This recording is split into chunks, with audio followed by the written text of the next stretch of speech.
देखना यही है कि आखिर किसकी पार्टी के उम्मीदवार कितना कमाल कर पाते हैं। आनंद, अब आप हमारे साथ बने रहिएगा। इस बीच एक और बड़ी खबर हम दर्शकों को एक बार बता दें कि राष्ट्रपति के अभिभाषण पर धन्यवाद प्रस्ताव होना है। धन्यवाद प्रस्ताव पर पीएम मोदी जवाब देंगे। तो राज्यसभा में प्रस्ताव पर पीएम मोदी का जवाब आज आएगा। राष्ट्रपति द्रौपदी मुर्मू ने बजट सत्र के पहले दिन संसद के दोनों सदनों की संयुक्त बैठक को संबोधित किया था। 3 और 4 फरवरी को लोकसभा में राष्ट्रपति अभिभाषण के धन्यवाद प्रस्ताव पर चर्चा हुई और लोकसभा में चर्चा का जवाब 4 फरवरी को ही पीएम मोदी ने दिया। आज राज्यसभा में पीएम मोदी धन्यवाद प्रस्ताव पर जवाब देंगे। 6, 7, 10 और 11 फरवरी को बजट पर चर्चा होगी और 11 फरवरी को वित्त मंत्री निर्मला सीतारमण का जवाब होगा। समाजवादी पार्टी ने कुंभ के मुद्दे पर चर्चा के लिए नियम 193 के तहत नोटिस दिया था। लोकसभा कार्य मंत्रणा समिति के बैठक में सरकार की ओर से कोई स्पष्टता नहीं होने के कारण सभी विरोधी दलों ने समाजवादी पार्टी के प्रस्ताव का समर्थन किया और स्पीकर ने कहा कि वो संभावनाओं के बारे में उनसे चर्चा करेंगे। तो फिलहाल आज प्रधानमंत्री नरेंद्र मोदी के इस अभिभाषण पर धन्यवाद प्रस्ताव का इंतजार, और जब प्रधानमंत्री नरेंद्र मोदी की ओर से जवाब दिया जाएगा तो ऐसे में अब इंतजार करना होगा कि राज्यसभा में आज प्रधानमंत्री नरेंद्र मोदी अपने धन्यवाद प्रस्ताव में क्या कुछ बातें कहेंगे। तो 6, 7 और 10 साथ ही 11 फरवरी को बजट पर चर्चा होनी है। 11 फरवरी को वित्त मंत्री निर्मला सीतारमण का जवाब सामने आएगा बजट को लेकर के। समाजवादी पार्टी ने कुंभ के मुद्दे पर भी जिस तरह चर्चा करने के लिए 193 नियम के तहत एक नोटिस दिया था और ये कहा था कि इस पर चर्चा होनी चाहिए। हालांकि उस वक्त हमने देखा कि किस तरह स्पीकर ओम बिरला की ओर से इस बात से इनकार कर दिया गया था और अनुमति नहीं दी गई थी, जिसके बाद समाजवादी पार्टी और तमाम विपक्षी दलों के नेताओं ने वॉकआउट करने का फैसला सदन से लिया था। तो एक बार फिर से हंगामा जरूर हो सकता है बजट सत्र की चर्चा के दौरान, लेकिन क्योंकि जिस तरह इस बार विपक्ष भी इसी पर नजरें टिकाए बैठा है कि कैसे बजट सत्र की चर्चा की शुरुआत हो और फिर तमाम मुद्दों का पिटारा विपक्षी दलों की ओर से खोला जाए। एक बहुत बड़ा मुद्दा इस बार उन्हें महाकुंभ को लेकर के मिला, जिस पर वो सरकार को घेरने की तैयारी में है। अब इंतजार है आज जब प्रधानमंत्री नरेंद्र मोदी का धन्यवाद प्रस्ताव होगा और उसके बाद जब बजट को लेकर के चर्चा की शुरुआत होगी। लगातार जानकारी देने के लिए आनंद हमारे साथ बने हुए हैं। आनंद, सबसे पहले तो यही समझना जरूरी हो जाता है कि इस बार तो विपक्षी दल भी इसी ओर निगाहें टिकाए बैठे हैं कि कब चर्चा की शुरुआत हो और उसके बाद से हम केंद्र सरकार को आड़े हाथों ले लें, क्योंकि मुद्दे तो इस बार कई हैं विपक्षी दलों के पास भी। लेकिन जब प्रधानमंत्री नरेंद्र मोदी आज बोलेंगे राज्यसभा में तो उनके धन्यवाद प्रस्ताव पर भी गौर करना होगा कि वो किन किन बातों को लेकर के सामने आते हैं। देखिए सुरभि, अगर आज की बात की तो शाम 5 बजे प्रधानमंत्री राष्ट्रपति के संबोधन पर धन्यवाद प्रस्ताव के लिए बोलेंगे। तो आज शाम का जो समय रखा गया है वो लगभग 5 बजे से प्रधानमंत्री का रखा गया। और आप जानती हैं कि जब प्रधानमंत्री बोलते हैं तो सीधा वार विपक्ष पर होता है। मैंने आपको पहले भी बताया था कि जब प्रधानमंत्री शुरुआत करेंगे तो अपनी तमाम पॉलिसीज के बारे में बताएंगे कि हमारी सरकार ने क्या क्या किया, चाहे फॉरेन पॉलिसी हो, चाहे इंटरनल पॉलिसी इंडस्ट्रीज को लेकर हो, चाहे डिजिटल इंडिया को लेकर हो। तो तमाम चीजें प्रधानमंत्री पहले बताएंगे कि हमने अपनी 10 साल की सरकार में, जो अब लगभग 11 साल से होने वाली है, 11 साल की सरकार में क्या क्या किया है।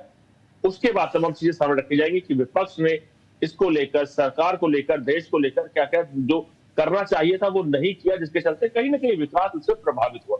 यही चीज पहले भी हुई थी और आज जब प्रधानमंत्री राज्यसभा में बोलेंगे तो सीधे तौर पर प्रधानमंत्री विपक्ष पर लगातार हमला करेंगे। आपने देखा कि महाकुंभ के मामले में जहां वहां पर भगदड़ के बाद जो तमाम हादसा हुआ उसको लेकर विपक्ष लगातार सरकार को घेर रहा है। लेकिन उनको ये भी समझना होगा, या कहीं सरकार ने जो तमाम प्रयास वहां किए हैं, क्योंकि मैं खुद महाकुंभ में गया हूं, वहां पे पर्सनल ट्रिप पे गया था, उसके बाद हमारी टीम गई है वहां पर।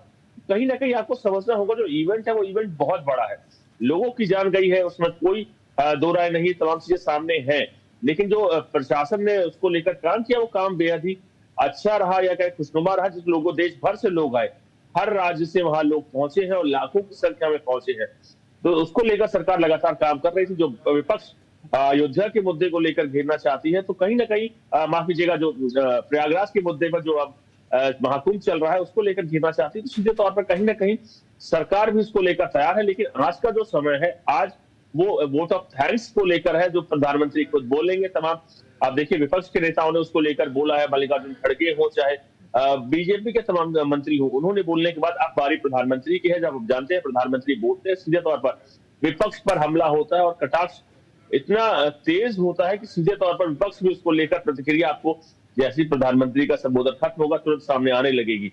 जी ठीक है आनंद, साथ ही सवाल ये भी है कि प्रधानमंत्री नरेंद्र मोदी जब धन्यवाद प्रस्ताव रखेंगे, क्योंकि हमने अभिभाषण के दौरान भी देखा था जब राष्ट्रपति द्रौपदी मुर्मू की ओर से भी जिस तरह ये बताया गया कि किस तरह अब तक हमारी सरकार ने क्या कुछ काम किए हैं और क्या कुछ आगे के लिए भी प्लान हम कर रहे हैं, इस पर भी कहीं ना कहीं हमने ये देखा कि 193 नियम का जिक्र करते हुए समाजवादी पार्टी ने भी इस मुद्दे को उठाया था और ये कहा था कि विकास कार्यों को गिनाना एक बात होती है, लेकिन जब कहीं हादसा होता है तो उसको लेकर आके सदन में चर्चा क्यों नहीं होनी चाहिए, क्योंकि ये आम जनता से जुड़ा हुआ मुद्दा है। तो इस बार भी क्या हम ये समझ सकते हैं, क्योंकि आपने भी इस बात का जिक्र जरूर किया कि विपक्षी दलों को तो काम है, वो तो ऐसे मुद्दे उठाते रहे, लेकिन एक इतना भव्य आयोजन करना, उसे मैनेज करना हर किसी के लिए चुनौतीपूर्ण होता है। कहीं पर कोई हादसा अगर होता भी है, उस हादसे से कैसे निपटा जा रहा है ये मायने रखता है। तो क्या इस बात का जिक्र हम मान सकते हैं कि आज प्रधानमंत्री नरेंद्र मोदी अपने धन्यवाद प्रस्ताव में खुद ही सामने रख देंगे कि अगर ऐसे हादसों से हम निपट रहे हैं, बहुत जल्दी में उसे हम कवर अप करने की कोशिश कर रहे हैं कि जल्द से जल्द लोगों को पूरी तरीके से सुरक्षित स्थानों तक पहुंचाया जाए, उसे रैप अप किया जा सके, तो ये भी अपने आप में कहीं ना कहीं एक सफलता ही मानिए कि आप कदम उठा रहे हैं और बहुत जल्द उसे कंट्रोल कर रहे हैं। सुरभि देखिए, अगर महाकुंभ की बात की है तो डेली वहां करोड़ों से ज्यादा के भक्त जा रहे हैं और आपने देखा होगा जो विजुअल्स आ रहे थे, पूरा सिटी चौक था। तमाम प्रयास किए गए थे प्रशासन की तरफ से कि लोग जाए, इस रास्ते से जाए, उस रास्ते से जाए, लेकिन उसके बाद में जो प्रयास थे वो कम थे, क्योंकि उसका मुख्य कारण यह था कि देश भर से श्रद्धालु महाकुंभ में पहुंच रहे थे। हमारी टीमें वहां गई हैं, मैं खुद वहां गया हूं। आलम ये रहा कि कई किलोमीटर, लगभग 10-10, 12-12 किलोमीटर लोगों को पैदल चलना पड़ रहा था। उन्हीं की सिक्योरिटी को लेकर तमाम रोड्स बंद कर दी गए थे। जो संगम पे रोड जा रहे थे वहां सिर्फ पैदल चलने वाले वाहनों की ही इजाजत दी गई थी, जिसको लेकर कहीं ना कहीं विवाद हुआ, लेकिन वो सिक्योरिटी को लेकर उठाया गया था। हर समय कोशिश की गई थी इस महाकुंभ को पूरी तरह से सेफ्टी और सिक्योरिटी के साथ निकाला जा सके। जो श्रद्धालु देश भर से आ रहे हैं, विदेशों से श्रद्धालु आ रहे हैं, उनकी सुरक्षा का सबसे पहला कोशिश की गई थी कि तमाम चीजें उसी अनुसार आगे बढ़े। इसी दौरान वो हादसा होता है, हादसा को लेकर तमाम प्रशासन तुरंत, वहां पहले भी आग लग चुकी है, इतना बड़ा जलसा है, लोग बाहर बाहर से आए हुए हैं, साधु संत देश भर से इकट्ठा है। तुरंत प्रशासन ने कोशिश की थी, आग वो तुरंत बुझाई गई थी, टैंपेड हुआ, तुरंत चीजें ठीक करने की कोशिश की गई, तुरंत तमाम साधु संतों को स्नान करना था, अमृत स्नान था उस दिन, तो उसको लेकर प्रशासन ने तुरंत कार्रवाई की कि चीजें सुनिश्चित की जा सके। लोगों की सेफ्टी और सिक्योरिटी सबसे मस्ट था।